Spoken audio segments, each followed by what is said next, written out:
Hi, everybody. This is Nasser Rodriguez with Comic Arts San Antonio, C.A.S.A for short. And we're the only convention in San Antonio that focuses on comic book writers and artists. Today, we'll be speaking to one of those that will be joining us on October 5th, Isabel Jaimes, also known as Summer Damsel Art. How you doing, Isabel? Hi, I'm doing Thank, good. thank you so much for joining me today. So as I mentioned, Isabel's going to be joining us at CASA on October 5th, and we'll be talking about what Isabel will have there at the show. But before we get into that, Isabel, we want to know a little bit more about you. So let me ask first, have you always been a comics fan? Did you grow up reading comics? Mm, I want to say sort of. Yeah. Um, when I was like a kid, like pre-middle school, I actually didn't know any English. I only spoke Spanish. Oh, okay. But my mom would take me to the library, and the books that really kind of stood out for me were comics Oh, okay. because even though I didn't understand English, I can still kind of follow the story just based on the sequential pictures. Yeah. I And remember then the first, and yeah, the the first, bright colors and the yes, characters and all that yeah, stuff. Yeah. I mean, I read, storybooks too, but for some reason I like the comics better. Yeah. And that way I could also like attempt to read the few words that I could read Hmm. in English. Yeah. The first ones were the Smurfs for some reason, but Oh, nice. yeah, but I actually don't know anything about the Smurfs. All I know is that there's like a villain that created the only girl Smurf there is, and Yeah, that's it. That's all I know. And that's then there's cool. the red Smurf, which is different from the other ones, but Yeah. that's about it. Well, that's cool because I think that's something like that happened for me too. Like it wasn't with a second language like it was with you. But my mom like was kind of just putting comics in front of me even before I could read. So Mhm. same thing, I'm just following the pictures, like the Yeah, characters look cool, the colors are bright, and that kind of yeah, helped me learn to read, yeah. And then as a young adult, well, as a teenager, I got into manga Oh, because I was okay. really into anime. Hmm. And then when I became a young adult, I got into webcomics. And actually, the webcomics were the ones that made me want to do comics. Oh, really? Because I just, they're free, and, Hmm. they were always something that I will look to reading like at the beginning of the day. Yeah. I will go to like my usual links. This was on the early 2010s, late 2000s. Okay, so this is before webtoons, right? Yes. Oh, okay. Yeah, I Cool. don't recognize the webtoons format. Nothing wrong with that, but I'm used to like the strips or Oh, like okay. full pages, Oh, okay. So Yeah, the so stuff that you were reading, do you remember like what manga and anime you were reading at that time or watching? um I know when I was a teenager, I really got into Cardcaptor Sakura. I think that's what really got me Oh, into okay. anime. Yeah, yeah. Um, and I would just read like random manga because Tokyo Pop was kind of new back then. I'm that Hmm. old, sorry. Um, and I wouldn't always find the titles I wanted to read, Yeah. but I think the first one I started like picking up like every volume was probably Chobits because it was from Clamp, which Oh, is the okay. same manga group of manga artists that did Cardcaptor Sakura. Hmm. Oh, okay. Cool. So were you reading all the way through from like high school and then once you got older and all that stuff, or did you take a break and then find your way back to it? I think I dropped manga um when I became like after high school. Hmm. Um at that time I got really, really into like gaming MMOs. Oh, okay. But primarily Ragnarok Online is how I got started, Hmm. which is a Korean game, and then I got like really sucked into World of Warcraft when I started that. Yeah. And that's where kind of like my love for like fantasy came from. Um, Oh, okay. I also like the Lord of the Rings movies. Yeah, yeah. I remember watching that when I was a teenager as well. And I don't know what it was, but I got really, Yeah. really into the fantasy genre, which is And then reflected on. on the works that I do now. And then from the gaming, what brought you back to like wanting to read some of the stuff like the online comics? Is there something that caught your eye or you heard of from a friend or something? I actually don't know how I started like webcomics. But I can tell you some of the titles that I Yeah, was yeah. really into back then. The first one was Girls with Slingshots. Yes, Danielle Corsetto. Yes, she's like a Awesome. fellow millennial, so like she always had a strip. Um, First she started like 2 times a week, and then like 3 times a week, and then Hmm. eventually she did um 5 times a week. Hmm. And it was just a strip, but she kind of touched on a lot of topics that like young millennials at Yeah. the time kind of went through.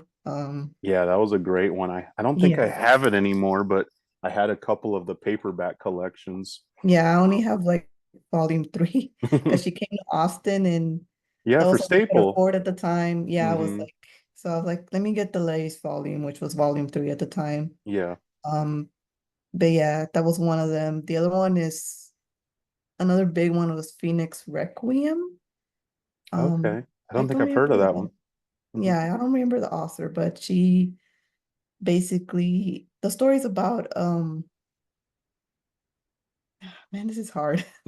It's in the Victorian era and it's Okay. it has a female protagonist, but really it's about a dude that she meets Hmm. mysteriously.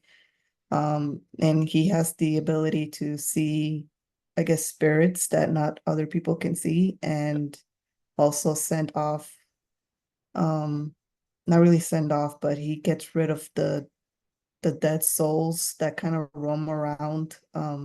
Oh man, I might have to take a look at that one. I hadn't heard of that Yeah. one. But he doesn't know it, but he's really feeding the spirits with the dead souls. And Yeah. once he finds out that he's doing that, and he feels kind of guilty about it. Um, That's cool. So then yeah. you said so once you started reading these, that's what really kind of inspired you to want to make your own stories? Um, kind of. I think the one that really, really inspired me to start was um this doesn't it never finished, and I don't think the author is ever gonna finish it, but it's called Hannah is Not a Boy's Name. Hmm. It ran briefly from like 2009 to 2010. Okay. But he has like some really it was like the art that Really? really like stood out to me. And he inspired me to kind of like I don't want to say I copied his art style, but kind of make it more poppy, kind of use more effects on the Yeah. art. Um, Okay. I use a lot of filters on my art, like digital filters, like I Yeah. will do half tones or whatever, kind of like how he did it in his Yeah. comic or web So comic. were you a kid that was always drawing though and like always had stories in your head and things like that? I always was like a daydreamer. Hmm. And I remember as a kid, I did draw a lot. I started drawing the Powerpuff Girls. No. When it started coming out on TV, I would just draw them all the time. I don't know what it was about them. Yeah. But I really liked, I really liked the cartoon when I was a Hmm. kid. So that's how I started drawing. And then I would just basically draw a bunch of fan art of whatever show I was really into at the time. Ah, okay. Um, so yeah. Uh, but I was basically drawing my whole life, but I never made a career out of it. Yeah. So now I am trying to. That's cool. But yeah. So so now that you started doing your own stuff, what is it that your story that you're working on? Why don't you tell us a little bit about that? Um, my story is it's set in a like it's the fantasy genre. Hmm. Um, and it's basically about an elf knight. His name is Celium. Okay. Let me And see.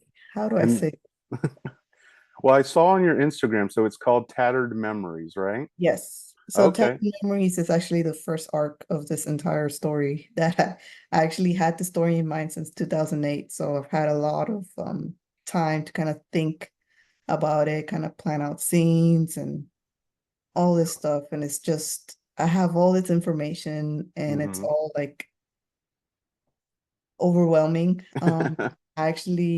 I'm trying to bring on a writer to help me out with Tattered Memories. Oh, okay. It's just so disorganized. Like I have all these ideas, but I'm like, I don't Yeah. know how to like effectively execute it.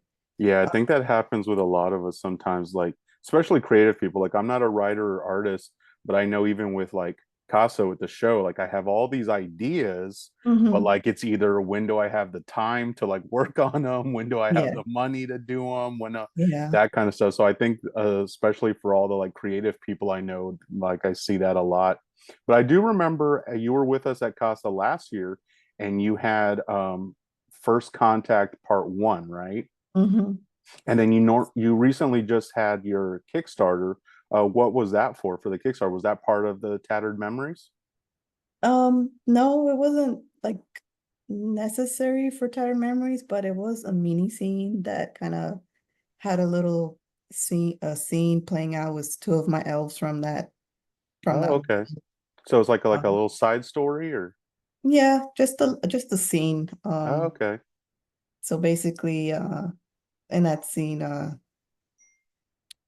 have another elf named Adeline, and she's, her friend Selim is serving her tea. But Mm-hmm. yes, it's Cool. the elves over there in that world wear like high collars, the male ones at least, Mm-hmm. and he had his scarf open and his neck exposed, and because in that world, women don't see that area often, Mm-hmm. it made Adeline blush. Because she was seeing collarbones and all these things Yeah. that's not usually exposed from men. Yeah. So that was basically it. It was just a little mini scene, and I was playing out that scene. That's And cool. I wanted it printed in Riso, but Yeah. printing in Riso is like super expensive. So at least compare to like normal prints. Yeah. Yeah. So I was like, I'm just gonna do a little test run this little Kickstarter for like this small goal, see if I can meet it. Mm-hmm. Because I actually do want to run Kickstarters for comics. Yeah. But like I said, like going back to Tattered Memories, the comics that I have published so far are actually not part of the main story. Oh, The okay. main story is just called Tattered Memories. Anything Mm-hmm. that has like Tattered Memories and another title is basically a side story that's not really necessary to know for the main story, but Uh-huh. um, I'm just doing it to get one practice. Yeah. I feel like I need a lot of practice before I want to jump into like the main story. And two, I just kind of want to explore the backstories to kind of have a better idea as to how to write Tattered Memories. Yeah. Um, Well, that's awesome because it sounds like you have this like whole world and universe that you kind of like have in mind that you wanna like show people, right? yeah. Um, Okay. and I don't think I've said what it was about yet. Oh, okay. Go Yeah, ahead. I'm I sorry. said it was just about an elf and Hmm. he's a knight. So he goes to war before Tattered Memories is supposed to start, which is actually the story I'm writing right now. Is First Contact is him during his last moments in war, and basically his unit gets captured. Hmm. Um, and then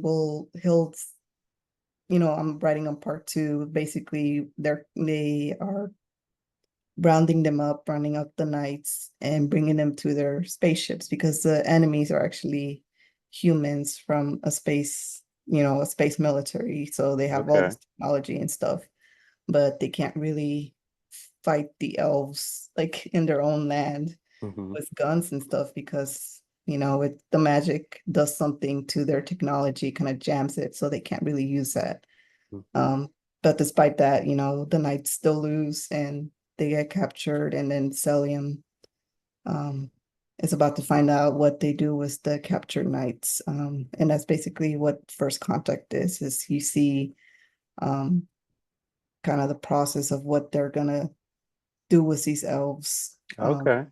Awesome. And are Yeah, we gonna see because like I said, you had part one at Casa last year.